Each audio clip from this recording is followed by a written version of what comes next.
Сайн уу? Анукас гэсэн автомобиль Лондоноос мэдчихэд за өнөөдөр та бүхэнд маш эрүүл мэндэд тустай нэгэн зөвлөгөө хүрэхээр шийдлээ. За тэгэхээр энэ юу вэ гэхээр би Италид очиж ингээд уугуул нутгийн хүмүүст хэрхэн оливыг амсчихсан маш нэг сонирхолтой юм юу вэ гэхээр ерөнхийдөө Италичууд болон Испаничууд, Францчууд, Марокко улсын үед одоо ингээд нөгөө яг оливыг дашиж удаан хугацаанд хавтах маш их давс их хэрэгэлдэг байгаа.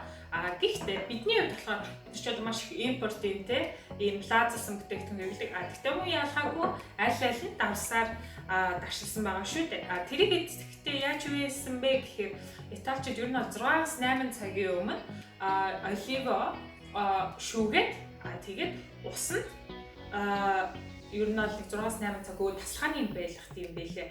Тэгэж итгэр чинь одоо яг ингээд нөгөө дашилсан оливанд ч агуулсан маш их давс байгаа шүү дээ. Тэрийг ингээд 6-8 цагийн турш ингээд буцаагаад усанд ингээд шилжчихээр ингээд оливын яг өөрийнхөө натурал амтны илүү гоё гарч өгд юм байлээ. Тэгэхээр чи ингээд нөгөө хамаг хийх тэр шинэгцэн тэр давс нь болохоор буцаад ус руугаа ялгараад тэгэхээр илүү ингээд давсны хэрэглээгээ хэмжиж байгаа. Тэгээ илүү эрүүл хэлээр хийж байгаа гэсэн. За тэрнээс өмнө бүгдээрээс би та бүхэндээ дараагийн оливтай холбоотой зөвлөгөө хөндлөхөөс би 2 оливаа шүүгээд ирээ. За тэгээд тэрний дараа цацгаая.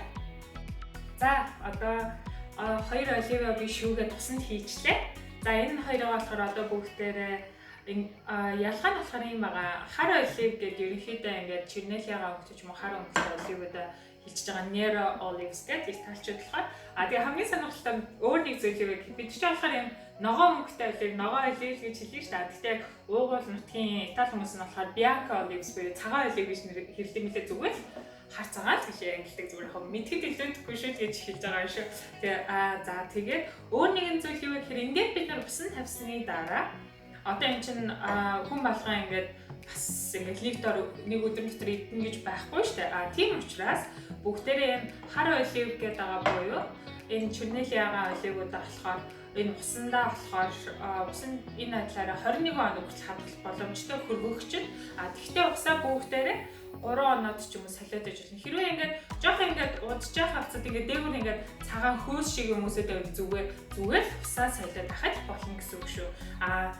Цагаан оливын болохоор энэ 7 хоногийн хугацаатай хадгалж болон бүгдээрээ ийм усан. Гэхдээ нөгөө ингээд шүү дээ. Одоо ингээд зарим ингээд оливууд чинь ингээд хит удаан усан байгаа бутас нөгөө давсан даахгүй болчихоор ингээд жоох олив чинь жоох амтгүй болчихдог байхгүй. Тэр үед яг өөрөөсөө мэдээд нэг халбах ч юм уу давс хийчээрээ тэгээд нэг 2-3 цаг байлгаа тэгээд буцаагаад хийж болно гэсэн. За тэгээд ийм сонинтай тэгээд яг ийм усанд идэхдээ бүгдээр хамгийн гол нь тухайн үедээ идэхдээ бүгдээр цэвэрхэн албаар аваад тэгээд яг хэрэглэх хэмжээгээр идээд байж болно гэсэн. Тэгээд өөр нэг зөвлөгөө би та бүхэнд юу өгөх вэ гэхээр одоо энэ оливаа болохоор бүгдээр яг ингээд усан тавьж гарч сүүлд нь ингээд танарт би гоё ингээд талхтай аюу гоё орц гэж үнэхээр яг тэр оливтай орц гэнгүүт яг миний зөвлөгөөг санаад усанд ингээд олива бэлдээд тэгээд хийж эхлээрэй. Тэгэхээр маш гоё эрүүл мэндэд тустай давсны хэрэглээгээ хэмжиж байгаа гэсэн. Тэгэхээр хүн бол өдөр бүр ингээд ерөнхийдөө ингээд нэг ажигласан зөвлөгөө Италичууд за би нэг одоо нэг юм чипс идчих юм бол за ерөнхийдөө бол нэг давсны хэрэглээгээ даахад ариг олив бас шиг Монгол ч гэсэн бас хүмүүс тэгдэг шүү дээ. Тэгэхээр ерөнхийдөө хүмүүс хүн давс хэрэглэх ёстой. Гэхдээ яг нэг зохицуулаад тэр илүү давсаас мөн оройдоо би нэг жоохон давсгүй ч юм уу. Тиймэрхүү бодлоор ингэ зохицуулж давсны хэрэглээгээ хэмж ороод хийж эрүүл мэнд сайн эзүүр судасны үйл ажиллагаа ч гэсэн сайн шүү дээ. За тэгээд ийм маань тэгээд миний энэ хүү зөвлөгөө таалагдсан бол лайк дараарай. Тэгээд дараагийн дугаараар хавцлаа subscribe дараарай.